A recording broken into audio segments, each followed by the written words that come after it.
What do we do when we have like awkward pauses? Are you gonna edit? I'll edit it. Okay. One is left.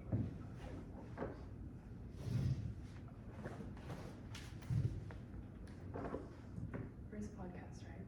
Yeah. My first hosting.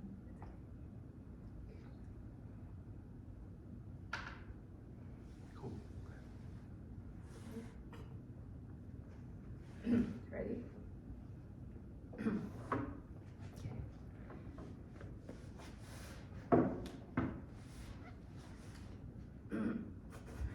It's so funny. Okay. Hi everyone, welcome back to another episode of the Who Are You podcast. I'm your host for today, Zhu Feng, and today we'll be exploring the topic of foreign born versus foreign raised. So, just to give you guys a brief idea of what we'll be talking about today, it's just basically about the life struggles and sort of challenges of a teenager that was either born or raised in a country different from that of their parents.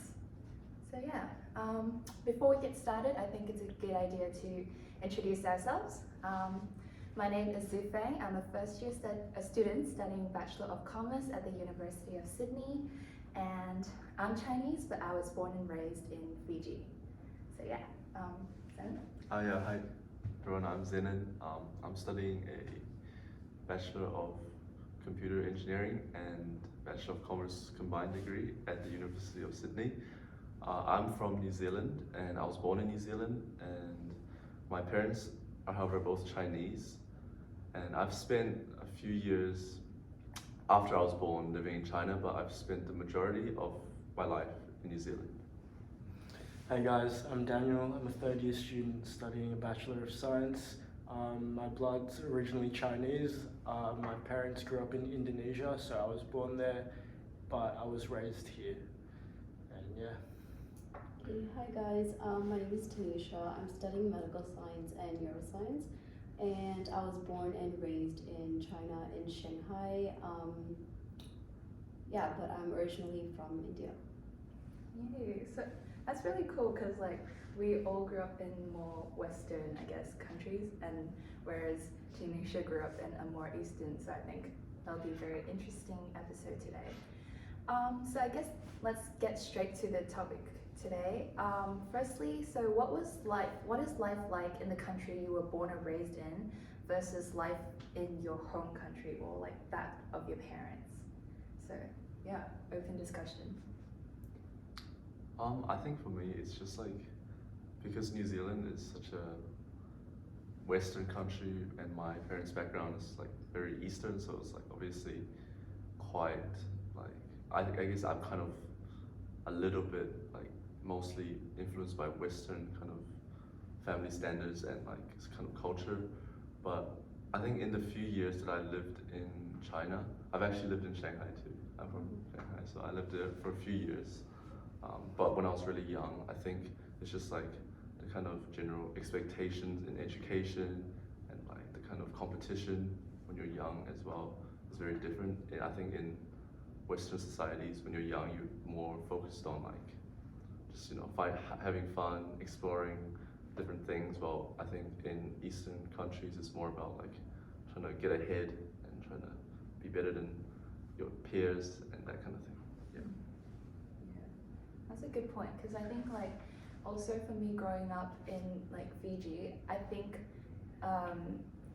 culturally like Eastern culture, like Chinese culture, it's very much about sort of a more collectivist and you have to really like have that respect and all that. Whereas in Fiji, it's also about like a lot of respect, but also it's very heavily Western influence. So like you have to like it's a lot about expressing your own opinions and finding things you like, and like even in terms of like the education system, I'd say like you have a lot of freedom with choosing what you wanna study as compared to probably like Eastern countries. So let's talk about like the education system. Like for example, how is it different from well, none of us really studied for a long period in our home country, right? So, but then from what we know of our home country, how is it like different from the country we were born or raised in? I know, like school's a lot longer. So I went on exchange back home to Indo for like a few months, and I went to my cousin's school, and they started class at 7 a.m. and finished at 4 p.m. So compare that to like 9 a.m. to 3 p.m. here, it's a lot longer. And on top of that, I believe like a lot of like for example Asian countries, you have like tuition after school. Yeah, Kumon. Kumon? Yeah, it's like you study maths. Yeah. Yeah. Yeah, so a lot of that. And also like I think growing up as like a Chinese, I also when I was younger I was expected to do a lot of like I had dance classes, piano classes, swimming and all that after school, whereas like for a lot of my friends they didn't have any of that. So after school they spent time like just like playing in the playground and stuff like that. Was it the same for you guys as well? Yeah. Yeah. Yeah. You guys? What extracurriculars did you guys do? I had to like obviously take tutor classes like most people from a Eastern background. I've also learned piano like most Chinese people, I feel like. Yeah. But I think, to be honest, when I was young, I didn't really like, I felt like, yeah, it was like kind of like my parents kind of forcing it Yeah. on me. But then like over time, I've like realized, I think once you like take away the feeling of like, oh, it's like your parents are forcing you to do such a thing and like it's a task. But then like, rather look at it as like, oh, like, what am I actually doing? Like, oh, playing piano is actually like, learning about music and like expanding your like kind of knowledge into a different area. And like once you think about it in like a different perspective, I think it makes it like much easier to like kind of accept it sometimes. I feel like I definitely agree because like even though I grew up in an Eastern country, I still went to like an American school. But I think just like being in an Eastern country in general, you're expected to be like very well-rounded, like in terms of academic, but also like what you do outside. So like you're expected to like play a sport, you're expected to like know an instrument and just be like well-rounded in general. I think that that's kind of like a standard expectation. So for me personally, like I grew up learning the piano and then I switched to violin and then it was kind of like switching between instruments a lot. And then yeah, I think just in general, like you're like expected to be well-rounded, whereas compared to here it's more about like enjoying your childhood. I mean, I'm not saying like to be in an Eastern country you're not enjoying your childhood as well, because I think people enjoy like playing instrument as well. But yeah, I think that's just sort of the expectations that were set. I think as someone that grew up like not in an Asian country, like even though I was forced to like learn all these things when I was younger, but I feel like I never really mastered any of them. And because it, like Zenon said, like it was more like the feeling of your parents forcing you to do stuff. So I never really enjoyed it and took it seriously until the point, like up to the point where they stopped forcing me. And then towards like my last few years of high school, I'm like, oh my gosh, like if I kept like playing the piano or something, I could have been like a master now, but whereas I stopped and then so now I feel like I don't have any particular like instrument or like sport that I really excel in. But as compared to a lot of like my Asian friends that grew up in Asia, they always have that one like special talent, like whether it be an instrument or like even like language or like sports. So I feel like both sides, like pros and cons for both sides, but yeah, I think that's like something that we who like teenagers that grew up overseas sort of feel, right? Yeah, I think there's always like a sense of like competition almost. Like you always feel like, oh, am I like doing as good as one of my peers, or like am I achieving as much as these other people I see? And I think it's like, I think at a certain point it becomes quite unhealthy to like just compare what you're doing with other people, because like that's not really, I think, what anyone should be doing. I think it's about like exploring like what your purpose is and what you want to do, rather than maybe basing your purpose off of comparing yourself to someone else. Yeah. Do you guys think that like you still bring that sense of competition to like your university like time and career? Because I think for me personally, like even though I try not to, but even with closest friends, I always feel like I'm competing with them, like in terms of academic, even though we may not Yeah. even be studying the same thing. Yeah, I think. Yeah, I'd say I do. But at the same time, like, I'm not the type of person to look at somebody else's success and like despise it. Yeah. You know? Yeah. I like seeing other people do well as well. Yeah. Yeah. But that just kind of motivates me. Exactly. But I think like that's a healthier way of competing as compared to like sort of expecting other people to fail. Yeah, Yeah. agreed. But so how do you guys think that links to our like upbringing? Because like for example, growing up in a Western versus like Eastern society, do you think like competition is like a big thing in our like wherever we grew up? Yeah. Hell yeah. Like you mean even in like Western societies, competition's a big thing. In different things though, but I think they focus, like all my friends are like Australian, they focus so much on sport. It's massive for them, even if they're not like professional, which I don't really understand. Like if you're not gonna make like a league, then like just play for fun. But they're very competitive with sport. Right. Academics here and there, some yes, some no. But yeah. Okay. I think for me personally back home, because for Fiji we're really just like well known for rugby, and so I think in terms of rugby, soccer, those kind of things, yeah, there is like people get competitive, but then other than that, mostly it's academics, and then yeah, people like when they get competitive, it becomes a bit, the environment becomes a bit toxic, I'd say. Yeah. What about like in China, for instance? I mean, I've heard of people like preparing for med school since like they were 7. Yeah. I mean, like I never understood like how they knew they wanted to be like a doctor at 7 years old, but it's kind of something that like parents kind of like put onto their kid, and like they're basically trying to live their dream through their kids. And I feel like sometimes the kids might not actually want to do medicine when they grow up. But it is definitely very academic focused. Like I don't know if you guys have heard, but there's like one exam that they take at the end of 12th grade, which is called like the Gaokao, and it's like huge, and like the stress I see in the students, because like it's one exam that basically determines like your entire life and your career, and I feel like I really like feel sometimes, and I really admire like the passion that they have towards like that academic career, like to build that career kind of thing. Yeah.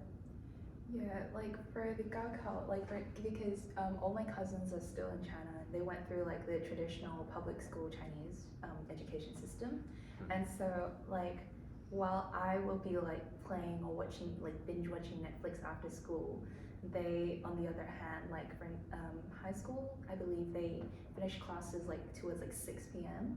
and then they have like after what they call like 晚自习, as in like night studying session sort of thing, up until like 10-11, and then wake up next morning at like 6 and then repeat that like 5 days a week. And then even during weekends, they like those that are in boarding schools, like they have to continue with like their studying, and it's all just for this like one exam. Like I always see this quote like in Chinese social media where like they say like a kid in China is born like and they spend 12 years just for like Gaokao. So I think that's like really sad because they miss out on a lot of the other aspects. But then it's also like kind of needed in like a competitive society like China, I'd say. Yeah, 'cause Because, there's like, so many people. Yeah, so many people, so many Watches it competition. filtered out. Yeah, Sounds bad, but yeah. I think it's like kind of necessary in that sort of society. So yeah. Anyway, education system that we've covered. So that brings us to like the second topic, which is like, what are some of the challenges you've faced being someone different from the rest? So obviously we all grew up in a country where we don't look like the locals, right? And so like, what are some of the challenges in general, like in life, whether it be in school, outside of school, that you faced? I think for me, when I was in primary school in New Zealand, like back then there weren't many Chinese people, I think, in my school. I think now there's a growing amount of like Asian people in New Zealand, but when I was young there weren't many, so it was very like difficult trying to fit in like the main kind of group in primary school, I guess. But then I always see there's like a few Chinese friends, and I'll always like kind of go to them first, because like that's kind of, you know, I think easiest to kind of mingle with. But I think over time, once like you kind of get familiar with the culture, it becomes much easier to kind of like socialize with the Western society. But when I was young, it was a little bit difficult at first because of the lack of Eastern people in my school. Yeah. Yeah. Yeah, so I think I was pretty lucky because I'm the youngest in my family, and my sister's 3 years above me, and she went through all like the woes of being like a kid from somewhere else. Yeah. And then I came into kindergarten still being like the only like Asian kid in my grade, but it wasn't difficult for me at all. My parents had like already learned about like culture, and my sister already taught me a few things, so it was easy for me. And yeah, pretty fortunate that she had to go through all that stuff, because I know it was hard for her, but then yeah. But would you say like the locals like accepted you as sort of like their own? Yeah. Oh, that's really good. Yeah, they did. I remember until high school, actually, I didn't even feel any difference. Like, I'd eat different things, like they'd come to my house, we'd eat different things, and they're always like willing to try it and stuff. And we have different like we speak a different language and all that, but it was not only until I went to high school that I realized like there was a big cultural difference. Because my high school, like there was a lot of like Australian immigrants, so like people from like South Africa, like Greek, and then just a big mix. So even though I was the only Asian kid, like it was a good community. That's really good. Yeah. Like for me personally, growing up, I'd say like perhaps people weren't as accepting, like they were, but then there was obviously that difference in culture, and I didn't speak the Fijian language, I didn't look like them, and so naturally there was sort of that I felt like I wasn't part of them, and I feel like that was really challenging from my side. And then I feel like they didn't really wanted to hang out with me as much as compared to people of like their own race, right? But then that's even like a struggle of someone that was born and raised in that country. So I'd say like it must be really hard for those that were like born in another country and had to like grow up in another country, or like for example university, they had to come here with all the language barrier and all that. So yeah, I think like for me personally, it was very difficult in the sense that I didn't feel like I was part of that bigger community. But I mean, I think towards the end, like it gets easier towards the end, like high school. Yeah. Agreed. What about in China? I think personally I didn't feel like I wasn't, like that I was different. I think it was probably because, well firstly I went to like an international school, so everyone was kind of from everywhere around the world. But I think just in general, like the city I grew up in is very, like, I think it's quite diverse. Like you would see people from like all around the world, and it's not uncommon to like come across a foreigner. So I think in that sense, I never really felt that I was different. But I feel like maybe if I went to like a public school, then I would have encountered, like that I would have felt that I was different from the other students. But I think just being in an international school, I didn't really feel like I was different from the rest. What about like in life outside of school? Like, did you hang out with a lot of like the local Chinese, or was it more like with your friends from an international school? I think it's generally people from like international school, but if it was for like the actual like local people, I would say they were either like friends of my parents, or like, you know, like kind of just related to my parents in that way, like work or something. But no, in general, I didn't feel like I was different. So like when you go like to shops and stuff, like do shopkeepers speak to you like in English or something? Yeah, I think that was something that was different. So I would be with like a friend that is technically like Chinese, but they weren't born in China, so they don't speak Chinese. But like the shop people would speak to them in Chinese, even though they don't understand. But to me, they would be speaking in English, even though I was born and raised there. But yeah, I think other than that, there wasn't really much of a difference. Wait, so do you know how to speak Chinese? I do. We were actually required to learn until like Oh. 6th grade. So you can read it, right? Yeah. Oh, that's crazy. Oh wow. Okay. Well, like for me, what I find funny, like, not in Fiji, because like Fiji doesn't really have that big of a Chinese community. But when I came to Australia, even like now when I go to like shops, like Chinese shops, they would speak to me in like English and not Chinese. Do you like? Does Really? it happen to you guys? No, it's the No. opposite for me. They speak to you I in used Chinese. to work, so do you know where Chatswood is? Yeah. Yeah, so it's a very big Chinese population. I used to work at the news agency in the food court at one of the malls, and every single Chinese like person would try to speak Chinese to me first, which I was surprised because I've been told I don't look like fully Chinese. Oh, interesting. But yeah, Yeah, how about you, Zen? Like in New Zealand, do people speak to you in Chinese when they see you, or? Like only at Chinese restaurants. I mean, most people in New Zealand speak English. This is an English-speaking country, right? So Yeah. like the majority of people that you meet will be speaking in English to you. But like only in like the dim sum restaurants or like that kind of place they will speak Chinese. Interesting. So, like, back to the challenges. Was there any like challenge you'd say, like, not apart from not fitting in wherever you grew up, but sort of like trying to connect with people back home? Like, was there a challenge in terms of whether it be language barrier, maybe, or like cultural differences? Because how like the Asian community really emphasizes on like respect and like table manners, that sort of thing. Like, was there that sort of barrier between you and your family back home growing up? yeah, big time for me. Yeah. Like my family in Indonesia, my family in Singapore. I lived in Singapore like for like the last like year almost. I came back like this sem, and like even in an English speaking country with complete like more Eastern values, I found a massive difference. And yeah, it's hard because like when I came here, I was trying to become more Western, and then I think I've stuck with that. Yeah. And then now when I try to go back and I try to become a little bit more Eastern, it's actually so hard. Like just it's little things. Yeah, Yeah. fair enough.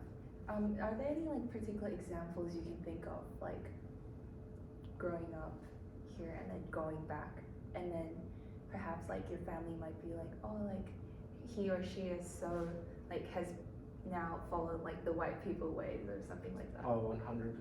Because like in Eastern culture, you can't talk back to your parents. Oh yeah. Yeah, well, I always talk back to my parents, but like I try like reason and like think like logically, and then they're against it, and they'll be like, oh, because you're just like an individualist now and all that. Oh wow. And then, Okay. yeah, like not in that. Like they still love me and everything, but they look at me as if I'm only thinking about myself. Yeah, I get it. Like, Whereas I'm just trying to like, there's some things in like, it's not just Western culture, Eastern culture, but Western culture as well.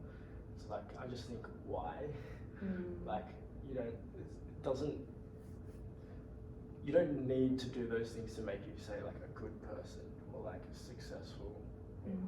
It's just traditional things, and then I'll always go against the status quo, and yeah, family. do you guys talk back to your parents?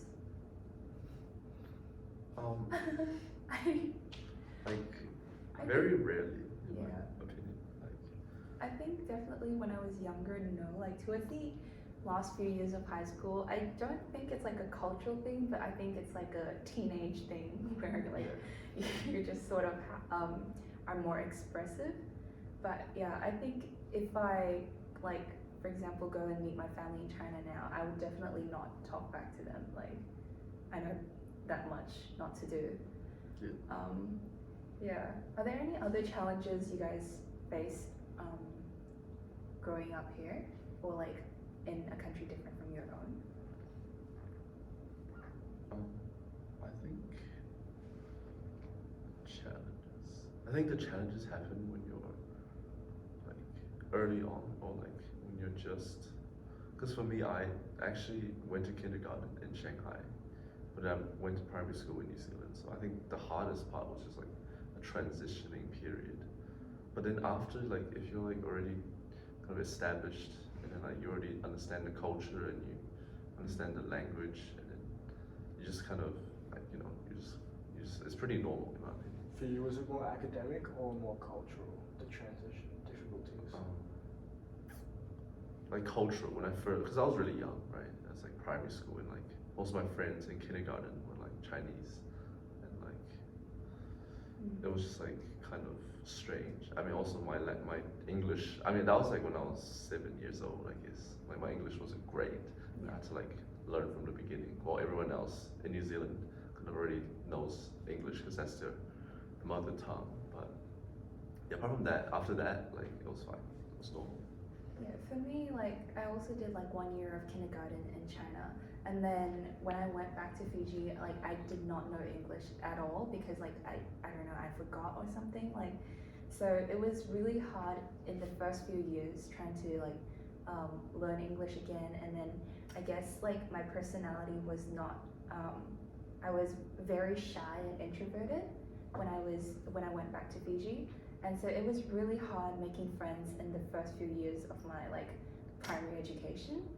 And then I think it was not until like the future years where like as Zenon said, like you sort of adapt to the culture more and you understand it more, where like things became easier. So I think like for all of us, it was more at like early childhood, right?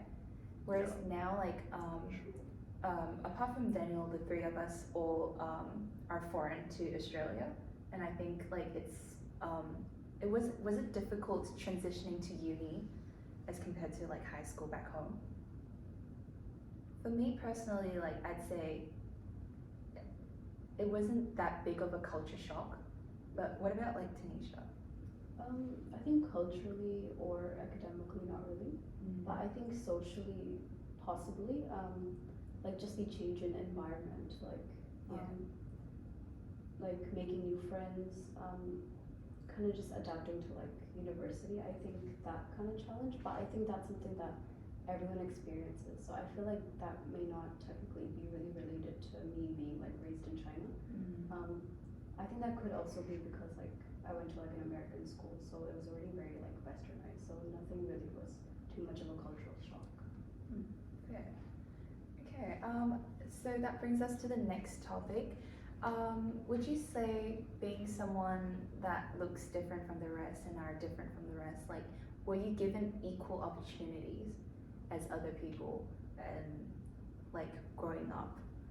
For example, for me personally, so I definitely look different from everyone else, right? Everyone else was like either Pacific Islanders or like Fiji Indian, and so I'd say like a lot of the times,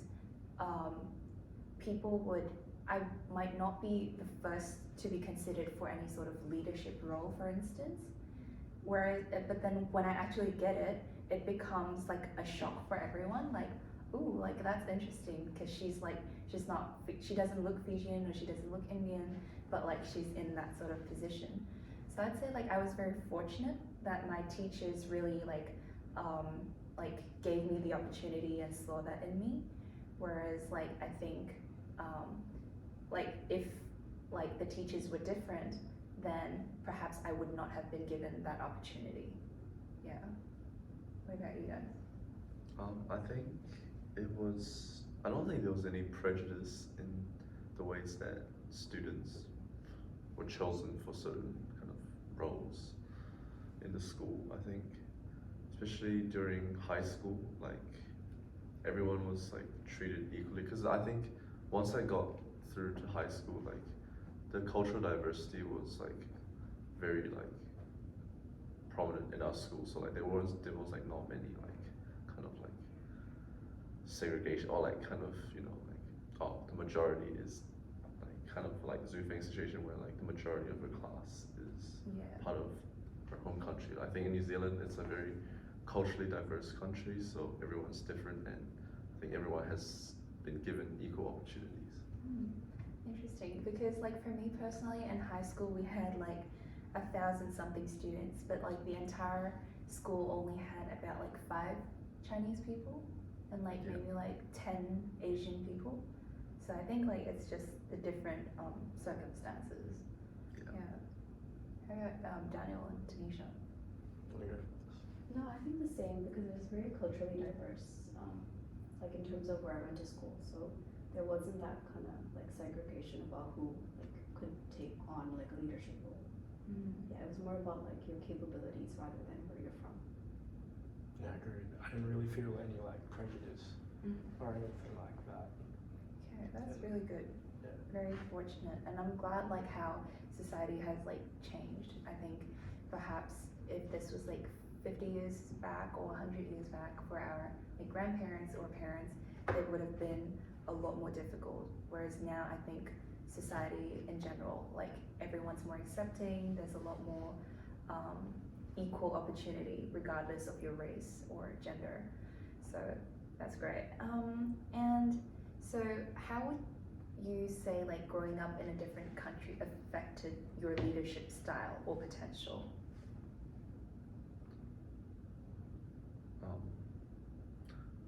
I think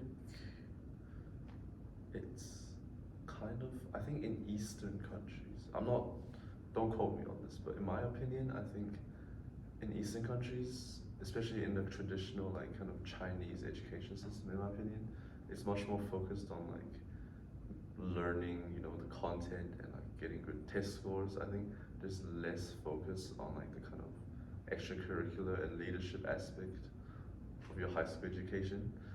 But for me, I think growing up in New Zealand, obviously, like it's a little bit less focused on just academics. I think it's more focused on leadership. So it's kind of easier for me to get the opportunities to lead different kinds of organizations or like school events, that kind of thing. And it's just, I think because of the different kind of perspective on education, that makes it a little bit easier for you to like show your leadership during like high school and stuff. Yeah. Yeah. I think it's helped, honestly, like moving here, like compared to like if I were to have stayed in Singapore or in Indonesia, I think it's done a lot of good for like my leadership skills because I think I can relate to a lot more people. Like when you go to school here, like high school especially, like lots of people from everywhere, lots of Australian people and then just a bunch of immigrants. And then by being able to understand Asian culture, because I am Asian, my parents are Asian, like that's like my culture, but also understand like Western culture as well. I think it helps a lot in terms of leadership and being able just to like relate to people. That's true. I think like in terms of leadership style, it's about being exposed to more opportunities and diversity. That's where you sort of develop your leadership style. I don't think it's about like as much the culture differences. I agree. Probably, yeah. Like as long as you have the opportunity, because the world is becoming more diverse, right? Yeah. So naturally, that's where your leadership potential develops. And I think like for me growing up, I feel like I always had that sort of leadership potential, but when I was not given that opportunity, I couldn't really use it or express it. I believe it's the same for everyone else as well, right? What about Tanisha? Like, Wait, do you guys remember the LCM about like low context and high context?